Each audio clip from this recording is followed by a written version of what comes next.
Set detailed strategies, train soldiers in the latest offensive technology, an army, in order to be fully completed, it can't avoid dogs.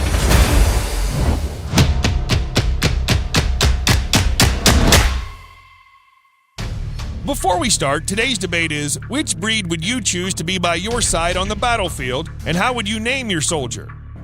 In 600 BC, Alyattes of Lydia king won the war against the Cimmerian, who at that time had reached the peak of power.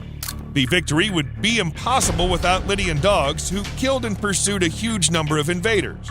This is the first documented event of war dogs, but later they were also used by Egyptians, Greeks, Persians, and Romans and had different duties. Fighting, to attack the enemy. Scouts, to find hidden enemies like modern snipers. Sentries, to protect camps during the night. Detection and tracking, to locate mines. Messengers, to send messages from a camp to another, and other tasks.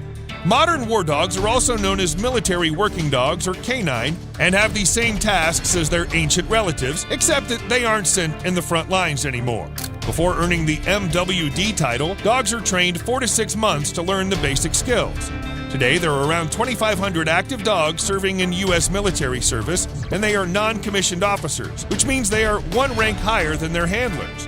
So in this episode, dog breeds who were and are still the favorites of powerful militaries.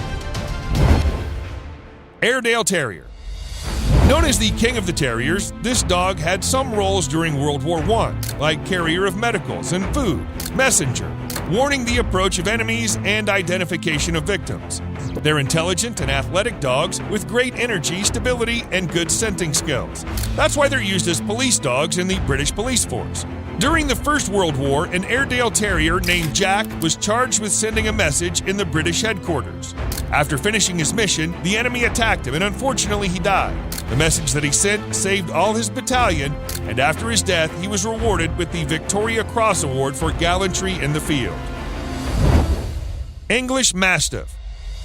2,500 years ago, English Mastiff was used in battles from Persians, Greeks, and Romans, while during the 1500s, it was used by Spanish invaders against Native Americans. These large and strong dogs were trained to kill, accompanied their owners in battlefields, and also were used as a method of torturing against indigenous tribes who'd never seen this type of dog before. The most distinctive features that made them successful war dogs are their size and courage. Despite having talents of guarding, police, and military duties, search and rescue, most of today's Mastiffs consider a life mission being a companion for their family. It's even said that Kublai Khan had a herd of 5,000 Mastiffs used for hunting and war. Such a herd would repel every enemy in the battlefield.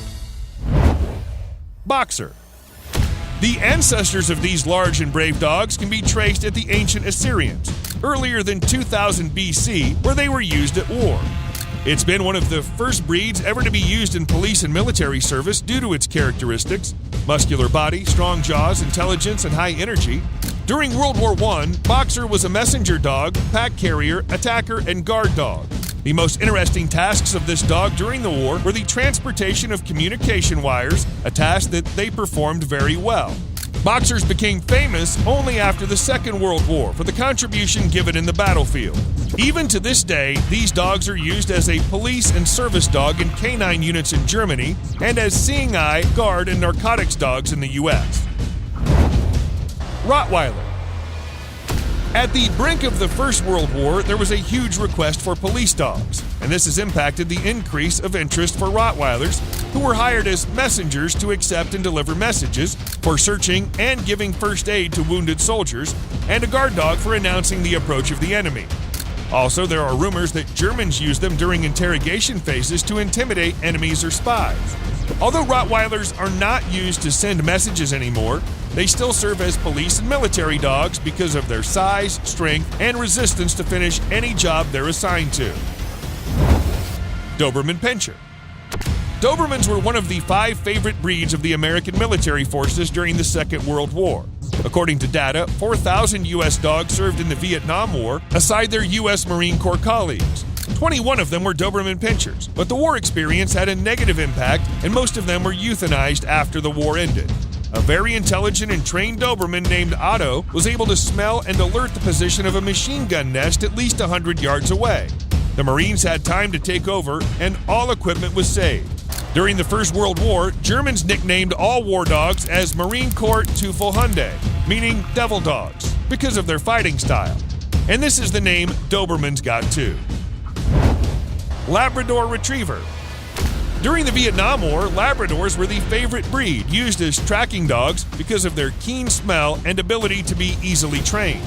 The breed was part of a combat tracker team, a group consisting of 4 soldiers and a Labrador who was used to find American wounded soldiers, enemy patrols, and airman allies. Today, Labradors are used in Combat Stress Control Unit to control stress levels and give support to the soldiers who were placed in war zones. A Labrador named Sadie saved the lives of thousands of soldiers in Afghanistan after detecting a bomb and was awarded a Dickin Medal from Princess Alexandra, becoming the 61st dog to receive the highest award for bravery. Black Russian Terrier. After the Second World War ended, it seems that the Soviet Union needed a good military dog, so it started breeding the Black Russian Terrier by combining other breeds brought from East Germany. Known as Stalin's dog, these dogs served in Soviet missions. Their main duties as police and military dogs were detect mines and explosives, transport supplements, and pull sleds. This strong and skillful dog was independently able to accomplish all of his tasks during most difficult times. Dutch Shepherd. During the Second World War, some Dutch Shepherds starved because of the lack of food, while others were taken by the German military as they were previously trained to work in military forces. Even though this breed is rare, today it's used for police work on detecting bombs and narcotics, search and rescue, and as guide dogs since they're very athletic, lively, and very intelligent. Together with the Belgian Malinois and German Shepherd, they make up the trio of working dogs in the U.S. military. Belgian Malinois.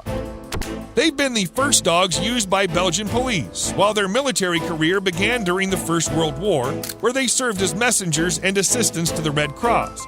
But they also helped to pull the carts of ambulances.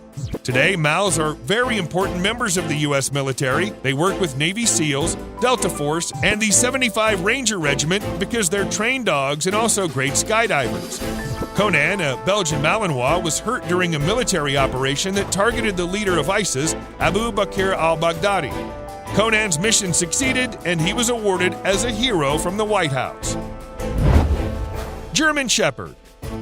During the Second World War, Germans used these dogs mostly as messengers, guard dogs, sentries, ammunition carriers, and on all these tasks they had a great performance. This breed was proved to be highly skilled in helping wounded soldiers. As a result, canine camps were created, where this breed trained regularly for serving the U.S. military. A German Shepherd named Chips, during Sicily's invasion, was attacked by an Italian machine gun team. This brave dog, detached from his handler, jumped in pillbox and attacked the gunners, who were forced to surrender. Chips was awarded with 3 prizes: Distinguished Service Cross, Purple Heart, and Silver Heart, becoming the most decorated war dog of the Second World War. What would you do if one day your dog was called for obligatory military service? Let us know in the comments. Here are 2 other videos we've prepared for you. Take care.